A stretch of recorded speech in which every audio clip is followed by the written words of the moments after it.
Hi, in today's video I want to show you the focus bracketing feature on the Canon R series cameras, and I've got the Canon R5 here, but this feature is also on the Canon R6, the Canon R and the RP. So if you've got any of those cameras you'll be able to use this feature, so let's get straight into it. Okay, so apologies for the iPhone quality, but I'm doing this quite quickly. So as you can see, I've got these irises and I'm just going to try the focus bracketing on the flowers here. As you can see, I've focused here on the nearest petal to the camera lens. So the key thing to do is to work out what is nearest to the frame. So it's actually this petal here that's closest to the camera. So that's going to be my first point of focus, and then everything behind that is out of focus currently, but the focus bracketing should sort that out for me. I'm just going to punch in using this button here. You can go in either 6 times or 15 times on the R5. So that helps with just checking focus. I'm using my 24-70 with an extension tube just on the front here with the EF to RF adapter. And it's actually working remarkably well. Quite impressed and surprised how well this is working. As you can see, this is slightly out of focus, so I'm just going to manually adjust it. Actually, I think it was pretty good to start with, to be fair. I think that's about it now. And then what I'm going to do is go into shooting menu 5 and focus bracketing, and then enable. And it tells you that you could create a new folder for the bracketed sequence. I'm not going to do that because I've just formatted this memory card, but that's something to consider if you've got lots of other stuff on your memory card. And then you can choose the number of shots it's going to take. Now, I've found that the camera generally takes a lot more than it needs, so the best thing to do is set quite a high number, and then you can later choose which images you want to pick from the sequence. Focus increment is going to tell you how narrow or wide the distance between the shots is going to be. I found when I shoot narrow, it actually takes a lot of images, so you can play around with this, but depending on the subject you can choose how wide. And then exposure smoothing you can enable or disable. This accounts for changes in light essentially during the exposures. I'll put up on screen exactly what it does. And then what it's going to do is take a multitude of images here. I'm just overexposing this slightly because I can bring it back in post. I'm shooting in RAW.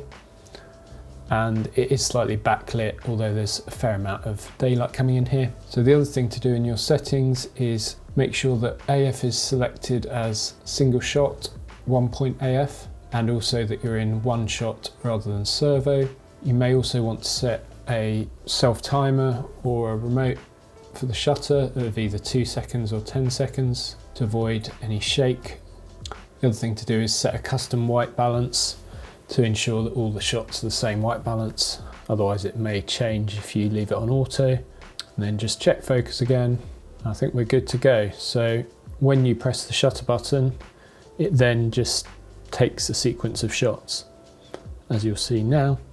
So the timer's counting down, and then you'll be able to hear it, and I'll show you now on the lens, because this is a manual lens. There we go. So it's actually moving the focus, and you can hear it as well.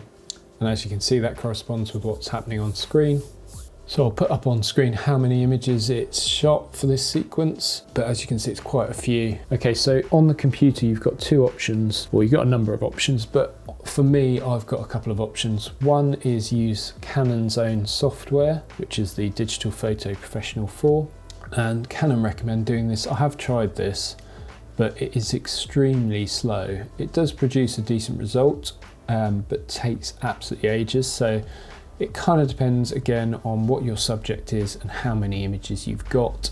Alternatively, you can go into Lightroom if you've got the Adobe Suite, get all your images in there, make any tweaks you want to them and sync them all up, and then take them into Photoshop.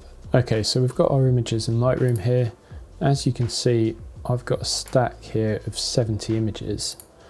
Obviously you can go through the images and choose how many you want, and because of the kind of fine nature of this flower, it took a lot of images, which I think it was about 129, and yeah, you can see that I've done some other ones here. So this was a camera, Sony camera that I did, which it shot about 97 images. So there's a lot, but that's because I had it on the very narrow focus increment. I would actually recommend in hindsight doing a wider focus increment, and you'll end up with less images and it's easier to process. Obviously that will depend on your subject, so you'll have to decide that for yourself, but play around with it, because I think the camera just does take a lot of images otherwise.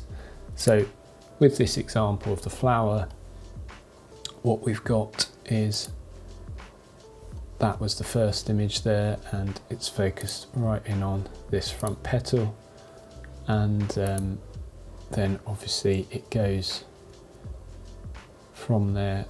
You can see if I just move through the images, you can see the focus changes, and I've made a few minor tweaks to the images.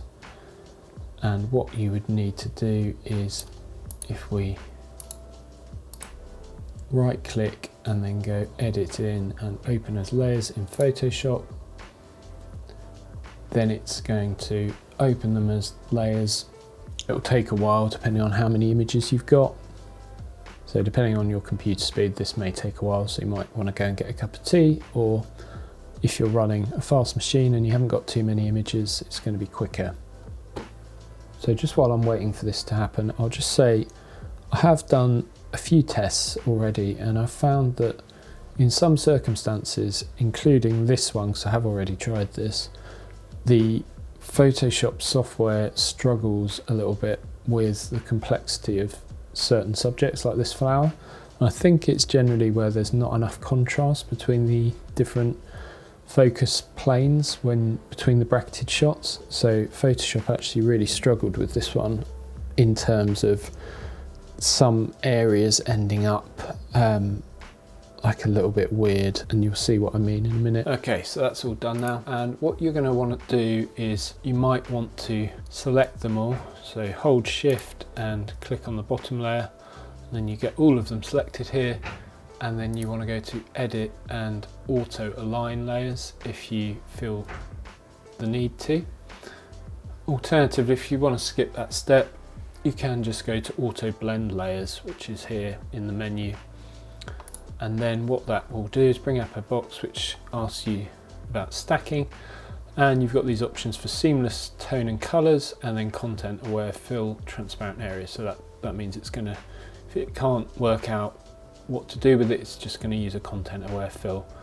I'm actually going to switch that off because I have tried it with it on and I'm not sure it's brilliant, to be honest. I think usually it does a pretty good job, but I'm going to keep it off for now and try this. And again, you're going to want to go and do something else for a while because this is going to take a while. So Photoshop will then blend all the layers and you will end up with an image that looks something like this. And as you can see, Photoshop has done a pretty good job with most of it, but there's a couple of areas where it just hasn't quite got it right.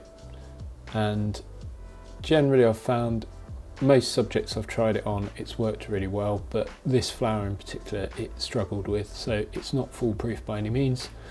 As I said, the Canon software did a better job, but again it wasn't perfect, and you can see some of the edges here look a little bit blurred where it's just, I don't know, it's not quite got it right. So obviously the alternative to doing this kind of thing is by simply taking 3, 4, 5, 7, 9 shots, however many you want, manually, and just focusing on different parts of your subject, and then doing the blend in Photoshop yourself, which you would need to then use layer masks and paint out the different bits you want, or you could try and use the Photoshop auto blend feature that way. So if you choose to do the Digital Photo Professional route for editing these images, as you will see, if you open the software up and go to the folder where your images are, You will then need to go and select the images you want. So for example, I'm just going to select a few here just to show you. And then what you need to do is go up to Tools, and there's a depth composition in the menu there, and Start Depth Composition tool. So you can do that, and then what it will come up with is various values that you can adjust. And again, this isn't brilliantly explained, but I think generally you can leave it on the settings that it gives you. Depending on what it is, you can adjust them, and then you choose where you want it saved. It creates a little folder for the output as well, and then you execute it. And again, this takes some time to perform the task, and it comes up with the box and it'll show you the percentage it's done and how many images, and it'll also show you an error log, which is quite useful. But I do think that for complex subjects, this is a really interesting tool that Canon's put on this camera and their other R series cameras. I do wish that they could bring in this feature all in camera, so that the camera would actually work it all out and do it all itself. That would save a huge amount of time, and hopefully that's something we might see in the future from Canon. And I think once you get used to using it, it's got the potential to really help with macro subjects, and even you could use it for landscapes and product photography, any kind of static subject really, it's going to work really well with. So I hope you found that video helpful. If you did get something out of it, please do drop a like down below and comment with any questions you've got as well. And if you haven't already, do consider subscribing to the channel. I bring out weekly videos on all things camera related and stuff like this, tutorials, gear reviews, and yeah, I'm going to start doing some more interviews with creators soon as well. So look out for those, and I'll look forward to seeing you in the next one.